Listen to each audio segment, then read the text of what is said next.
Right, let's go for scroll 13. Where are you taking us? Jonathan hesitated as they reached the green fountain that marked the end of their street. To the Marina Forum. The harbour master is my father's friend. He might know more about Avitus. But I promised my father we wouldn't leave the street. Jonathan shifted uneasily on the hot pavement. Come on, Jonathan, Flavia said in her most persuasive voice. Don't you want to find out who killed Bobus? Of course I do. But father trusts me. Trusts you to help him, Flavia said softly. Won't take long, I promise.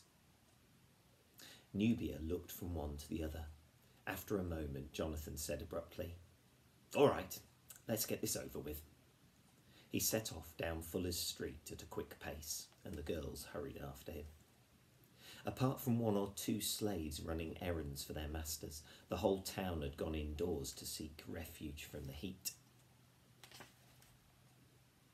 Flavia and her friends were damp with sweat by the time they reached the marina gate.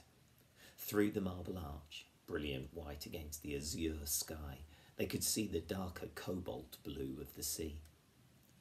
The harbour master's name is Lucius Cartilius Poplicola. I'll try again. The harbour master's name is Lucius Cartilius Poplicola, said Flavia as they all paused for a moment in the cool shade beneath the arch. Flavia pointed to the left. I think he works there. The Marina Forum was an open square surrounded on three sides by a covered, column-lined walkway. In the mornings and late afternoons, stalls set up in the shade of this colonnade did brisk In the morning and late afternoons, stalls set up in the shade of this colonnade did brisk business, selling select goods fresh off the ships. Fish, exotic fruit, jewellery, perfume, wines and fabrics. Now most of the stalls were closed for the long afternoon lunch. Only one or two remained open. Somewhere a flute warbled, and nearby a fishmonger was calling, Fresh squid! Last of the catch! Fresh squid! In a sleepy voice. At the far end of the square stood an imposing brick and marble building. His office is in there?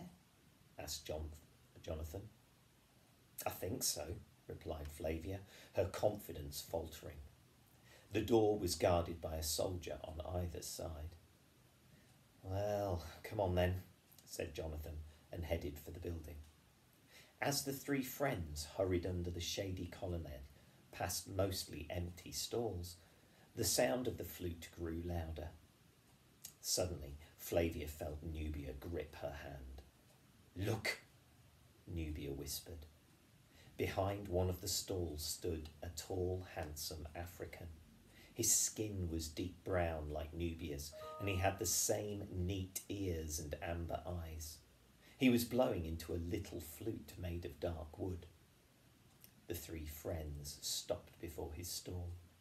On a large piece of peacock blue silk lay flutes of many different shapes, sizes and colours.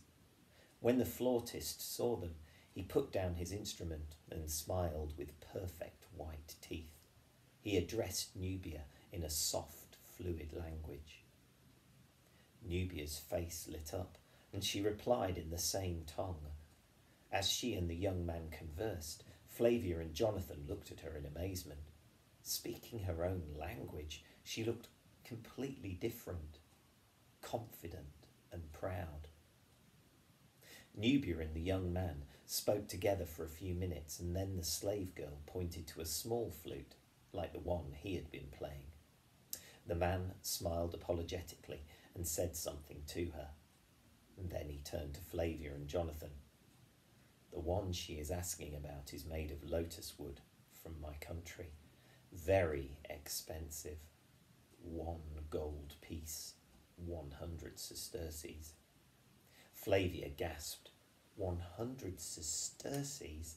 That was a soldier's monthly wage. Come on, Nubia, she said. You can come back and talk to him another day soon. Nubia followed the others towards the harbour master's office. She only looked back once. "Avitus!" bawled out the captain of the Triton to Flavia and her friends an hour later. "He wouldn't hurt a fly. Very moody, though, always writing poetry about dolphins and waves and sea nymphs. Laughing one minute, crying the next. Doted on that little girl of his, though. I've never seen anyone so affected by the death of a child." Flavia, Jonathan and Nubia were standing on one of the small piers of the marina watching a ship called the Triton undergo repairs. They hadn't been able to see Poplicola, but an ancient porter in the harbour offices had told them the name of Avitus's ship and even where it was berthed. Captain Alga was halfway up the mast of his ship, but his voice was so loud that they could hear him over even the jingle of tackle, the slap of waves against the pier, and the shouts and hammering of the same sailors. "Have you seen him recently?" shouted Flavia. "Avitus!" Captain Alga yelled back. "No, he's on leave until tomorrow. Then we're off to Sicily again. We've been stuck here for 2 weeks trying to get our mast refitted. The old one was shattered in a storm. Most amazing storm I've ever experienced. Really thought we were going to Neptune's palace, if you know what I mean." Neptune's the god of the sea. "All of us thanking whatever gods we believe in that we're alive, and no sooner does he step off the ship than he's greeted with the news of his daughter's death. Told me he wished he'd drowned in the storm and had never known what happened to her. Poor little thing." The captain would have bellowed on, but Flavia hastily shouted her thanks and led the others back up the pier. "Well, he didn't seem to think Avitus was dangerous," mused Flavia. "But Libitus saw Avitus running with a bag and—" Her voice trailed off as she considered the problem. A fishing boat had just docked and the fishermen were unloading the day's catch. 2 lean young men, naked apart from loincloths and as brown as chestnuts, were carrying baskets of gleaming fish down a wobbly boarding plank. One of them nearly slipped and fell, but he regained his balance and leapt lightly onto the pier, while the other cursed him good-naturedly.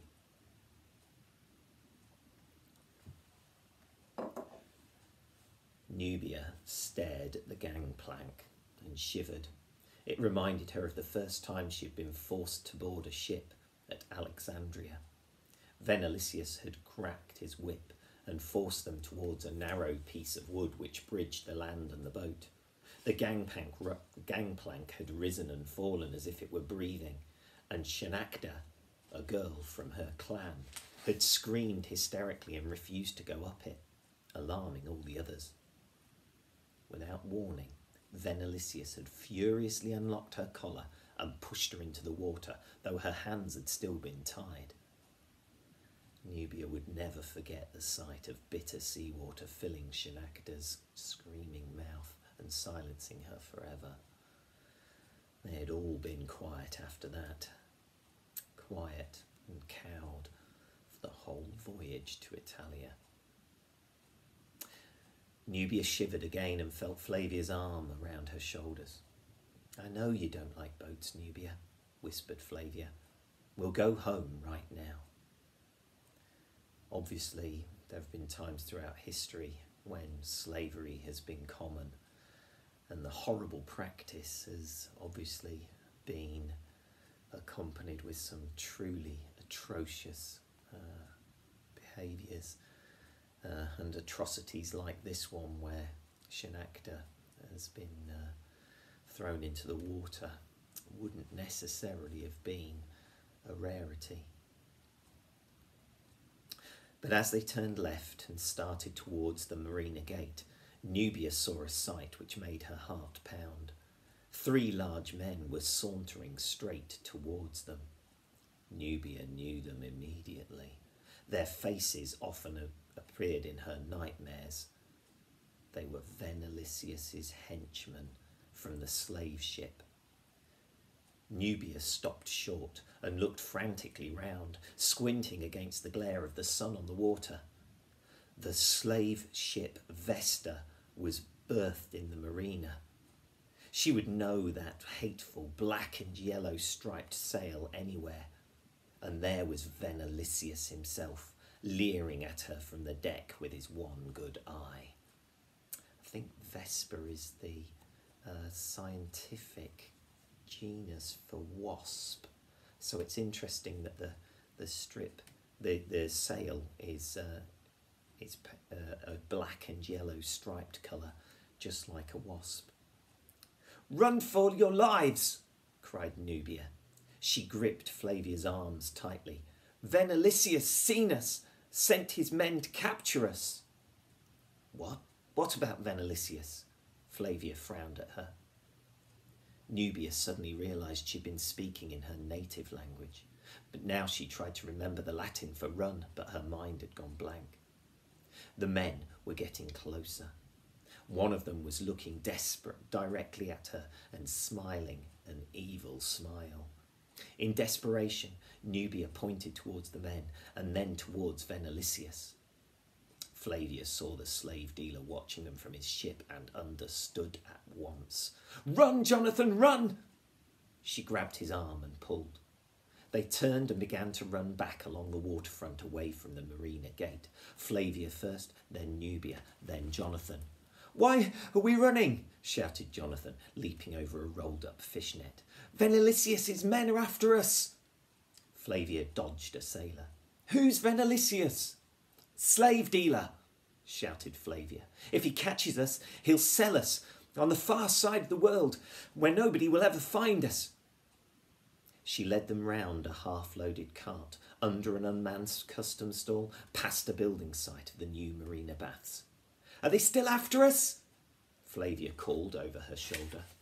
"Yes," gasped Jonathan. Flavia's ankles started to ache, and she realised Jonathan was wheezing. She had to find them some way of escape quickly. The marina piers were on the right. They'd be trapped if they went down one of those. There were some brick warehouses on the left, but again, if they went into one of those, there might be no way out. The beach lay ahead of them. There was no shelter there, though. Suddenly, Jonathan cried, "I know where we can hide! Follow me!" He turned and raced up the narrow alley between the last two warehouses on the waterfront. The alley was narrow and dark. It smelt of urine and vomit and worse. The ground was slippery with rotten fish scales and garbage. Flavia hoped Jonathan knew what he was doing. If he didn't, and if Venalicius's men caught them, she knew the three of them would be tied up in the hold of the slave ship Vesta by that evening. Cliffhanger. Let's leave it there.